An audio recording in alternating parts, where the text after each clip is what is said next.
हिंदी में यूपीएससी की तैयारी से संबंधित प्रोग्राम्स को देखने के लिए सब्सक्राइब करें स्टडी IQIAS हिंदी। जय जवान जय किसान का नारा देने वाला देश अगर आज बात कर रहा है कि किसानों को किसान अगर गलत कर रहे हैं तो उनको हमको सजा देनी पड़ेगी, इसके पीछे कुछ वजह होगी क्योंकि न्यायपालिका ऐसा कुछ बोल रही है।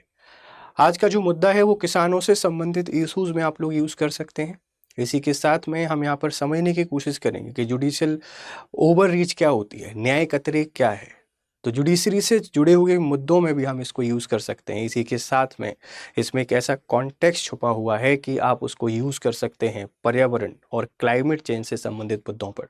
तो स्वागत है आप लोगों का। मेरा नाम है गौरव शर्मा। भारत का सर्वोच्च न्यायालय हमेशा चर्चा में रहता है। जस्टिस BR गवई जब से CJI बने हैं भारतीय सुप्रीम कोर्ट के, उसके बाद से कुछ ज़्यादा चर्चा में है। अभी रिसेंटली एक केस हुआ है, किसानों से संबंधित मुद्दे पर बात चल रही थी और उन्होंने बोला है कि अगर किसान गलत कर रहे हैं तो उनको सजा क्यों नहीं दी जा सकती। ये मुद्दा क्या है, चलिए इसको समझने की कोशिश करते हैं।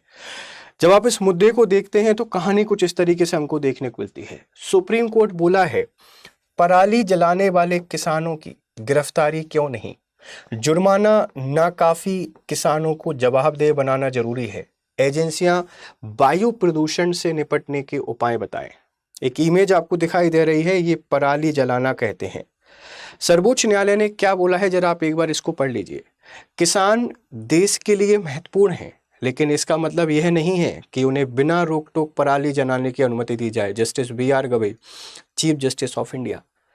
ऐसा नहीं है कि किसानों के अगेंस्ट कुछ बोलने की कोशिश की है, लेकिन इस देश की व्यवस्थाओं की जिम्मेदारी है पर्यावरण संरक्षण और पर्यावरण सुरक्षा, जिससे जीवन, राइट टू लाइफ में क्लीन एनवायरनमेंट को हम लोग बचा के रख सकें या लोगों को स्वच्छ वायुमंडल दे सकें।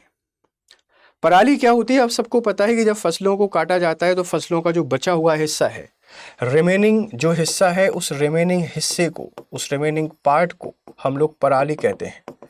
ये पराली वैसे तो काफ़ी उपयोगी होती है, लेकिन ये किसानों के लिए परेशानी लगती है। इसका उपयोग क्या है आप समझ सकते हैं। देखो, एक तो जो एनिमल्स होते हैं, इन एनिमल्स के लिए हो सकती है, एनिमल जो जानवर होते हैं उसका यूज़ कर सकते हैं।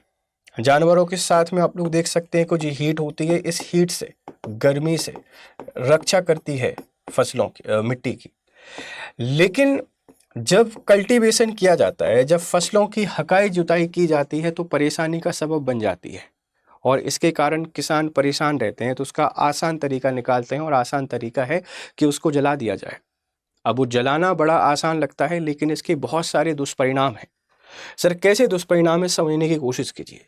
सबसे पहले किसानों की अगर मैं आपसे बात करूं तो उनकी सॉइल की फर्टिलिटी खराब हो जाती है, उत्पादकता पे नेगेटिव, नकारात्मक प्रभाव पड़ता है।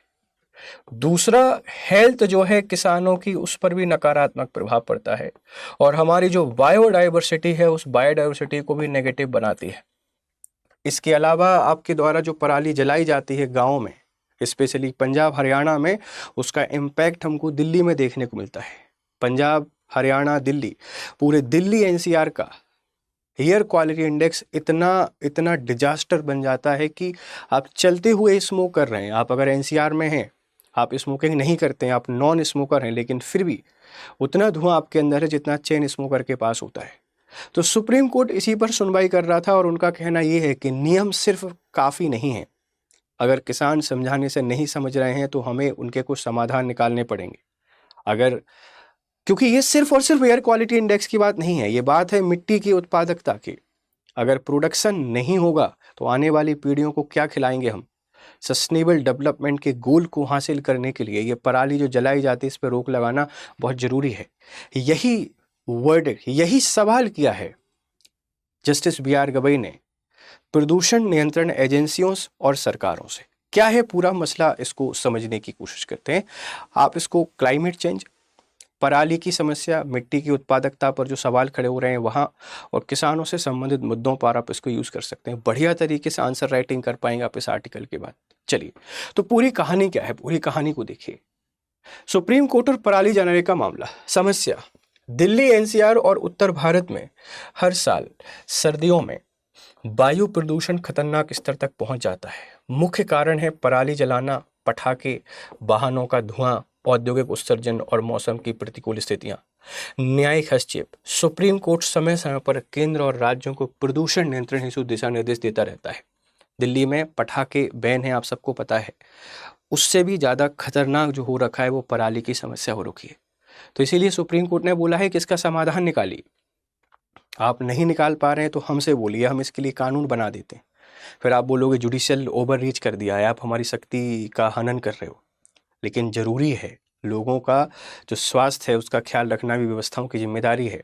आर्टिकल 21 का वायलेशन हो रहा है और दिल्ली एनसीआर में हर किसी को परेशानी होती है। सर्दियों के मौसम में बहुत ही ख़राब हो जाता है एयर क्वालिटी इंडेक्स। तो इसके समाधान हमको निकालने पड़ेंगे। और ये पंजाब, हरियाणा और दिल्ली की स्थिति देख लीजिए, एयर क्वालिटी इंडेक्स कितना ख़राब इस पूरे रीजन में। हैजार्डस स्थिति यहाँ पर हो रखी है, बहुत ही भयावह स्थिति यहाँ पर है, ध्यान रखिएगा। सुप्रीम कोर्ट की ताज़ा सुनवाई सितंबर 2025 में सीजीआई है ना, वीआर गवई और जस्टिस के विनोद चंद्रन की बेंच ने फैसला दिया है, एजेंसियां CAQM, CPCB, राज्य प्रदूषण नियंत्रण बोर्ड 3 हफ्तों में प्रदूषण नियंत्रण के उपाय बताएं। राज्य सरकार है यूपी, हरियाणा, पंजाब, राजस्थान 3 महीने में बोर्डों की वैकेंसी भरें। CAQM और CPCB 3 महीने में रिक्त पदे भरें। पदोन्नति आधारित भर्तियों के लिए 6 महीने हैं। इन्होंने बोला है कि जितने भी प्रदूषण नियंत्रण एजेंसीज हैं आप भर्ती कर लीजिए। राज्य सरकारों के पास अगर कर्मचारियों की कमी है तो आप भर्ती कर लीजिए, लेकिन इस समस्या का समाधान हमको चाहिए, क्योंकि ये समस्या दिनों दिन बहुत विकट होती जा रही है। और ये सिर्फ और सिर्फ ऐसा नहीं कि किसानों को परेशान करने के लिए है, किसानों की भलाई है इसमें। आप पराली नहीं जलाएंगे तो मिट्टी की उत्पादकता बनी रहेगी। आप पराली नहीं जलाएंगे तो मिट्टी जो खराब होती है एक्सट्रीम टेम्परेचर से वो बची रहेगी।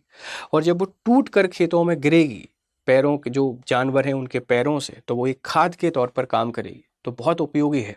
और कुछ पराली का तो हम लोग जो आप समझ रहे हैं कि एथेनॉल ब्लेंडिंग कर रहे हैं पेट्रोल में, वहाँ भी आप उसका यूज़ कर सकते हैं, तो बहुत उपयोगी है। जलाना एकमात्र उपाय नहीं है, और भी बहुत सारी चीज़ें हैं, वो करके हम मिट्टी की उर्वरकता को बनाए रख सकते हैं, उसको बढ़ा सकते हैं। तो किसानों के हित में भी ये बात, इस बात को ध्यान रखिएगा। सुप्रीम कोर्ट को किसानों को लेकर टिप्पणी, जो किसान पराली जला रहे हैं MSP से बाहर करने की सिफारिश। पराली जलाने वाले किसानों को MSP का लाभ नहीं मिलना चाहिए। केवल जुर्माना या चेतावनी पर्याप्त नहीं है, वैकल्पिक समाधान देना जरूरी। किसानों को पराली प्रबंधन मशीनरी और अन्य विकल्प उपलब्ध कराए जाएं। इनका कहना यह है कि आप जलाने के अलावा, जैसे काटने की कुछ मशीनरी आ गई है कि आप उसको काट कर भूसी में कन्वर्ट कर सकते हैं, आप उसको निकाल कर अलग कर सकते हैं, ऐसी मशीनरी उपलब्ध कराई जाए।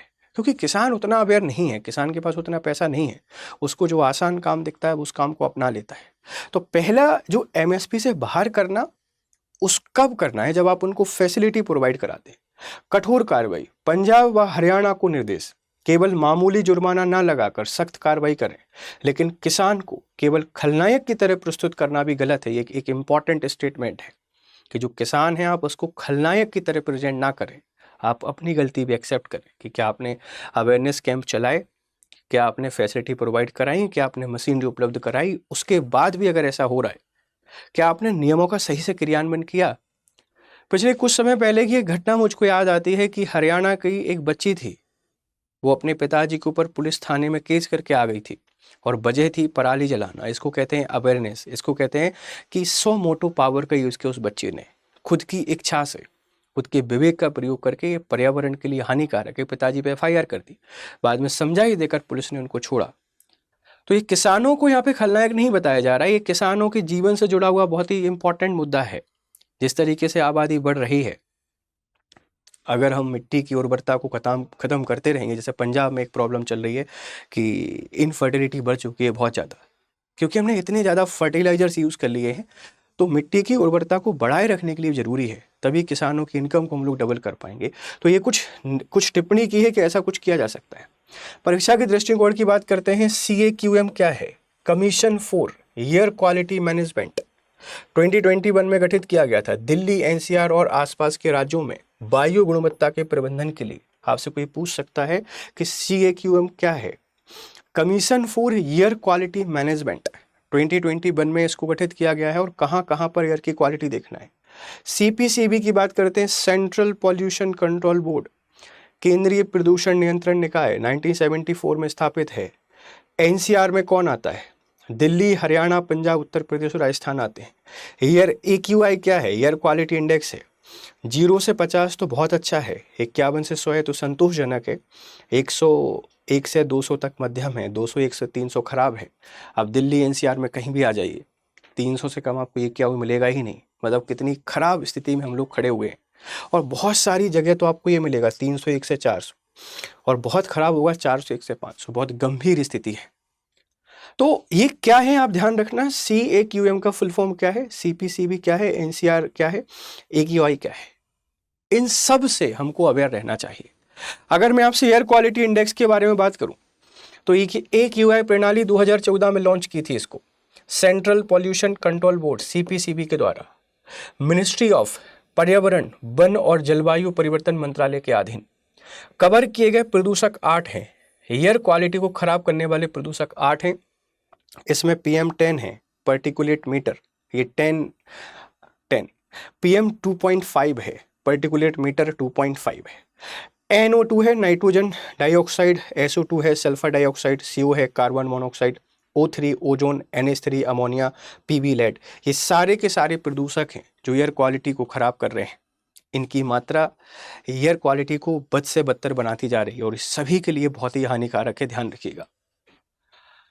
एयर क्वालिटी इंडेक्स को आप लोग देख लीजिए, good, very good, good, fair, poor, very poor और हैजर्डस। 500 प्लस आप लोग जा रहे हैं तो आपकी हालत खराब है, इस बात को ध्यान रखिएगा। तो एयर क्वालिटी इंडेक्स में AQI की श्रेणियां हैं। देखो 0 से 50 है तो आप अच्छी स्थिति में हैं, कलर आपको ग्रीन दिखाई देगा, स्वास्थ्य पर कोई भी प्रभाव नहीं है, इसका ध्यान रखना है। सीधा का सीधा मेंस में आपको लिखने के लिए आ सकता है। 51 से 100 है तो संतोषजनक है, सेटिस्फैक्ट्री है, हल्का हरा हमको देखने को मिलेगा, हल्का हरा। संवेदनशील लोगों को हल्की परेशानी हो सकती है, जिनको ब्रीदिंग इशू है या कोई दूसरे इशू है, एलर्जी है, उनको परेशानी हो सकती है।